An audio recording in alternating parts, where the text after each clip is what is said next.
আল্লাহ সুবহানাহু ওয়া তাআলা বলছে যে মুহাম্মদ আপনার উম্মতদেরকে বলে দিন ইল্লা মান তাব, যে অপরাধ গুনাহ থেকে ফিরে আসে, তওবা করে, ওয়া আমানা, ঈমান আনে, ওয়া আমিলা আমালান সালিহা, তার হাজার লক্ষ সহস্র কোটি গুনাহ থাকুক,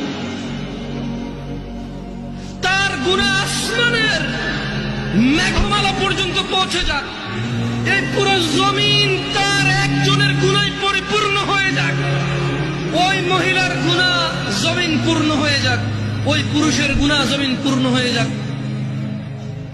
মুহাম্মদ সাল্লাল্লাহু আলাইহি ওয়াসাল্লাম আপনার উম্মতকে বলেন, সে যদি তার গুনাহকে মাপার দরকার নাই, তার গুনাহ কত কত ওজন কত সংখ্যা মাপার দরকার নাই, ওকে বলেন। এটা সূরা ফুরকানের আয়াত।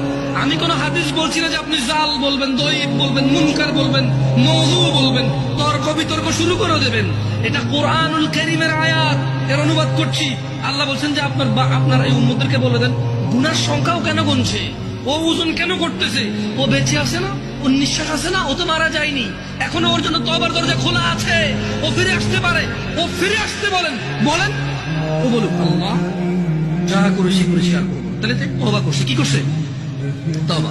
এবার বলতেছি আল্লাহ তাকে বলেন ওয়া আমানা, ঈমান আনতে বলেন, ওয়া আমিলা আমালান সালিহা, ভালো কাজ করতে বলেন, এবং তাকে বলে দিন আমি আল্লাহ ফাউলাইকা ইউবাদদিলুল্লাহু সাইয়্যাতিহিম হাসানাত, তাকে বলে দিন তার পূর্বের সমস্ত গুনাহ আমি নেকিতে পরিবর্তন করব।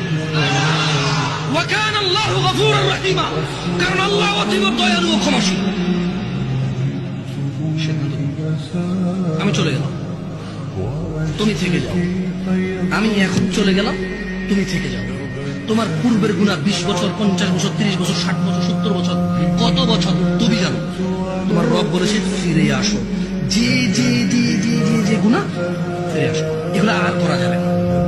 আগের সমস্ত গুনাহের জন্য এবার ঈমান আনো, ভালো কাজ করো, আখিরাত কাজ করো, আগের সব গুনাহকে নেকি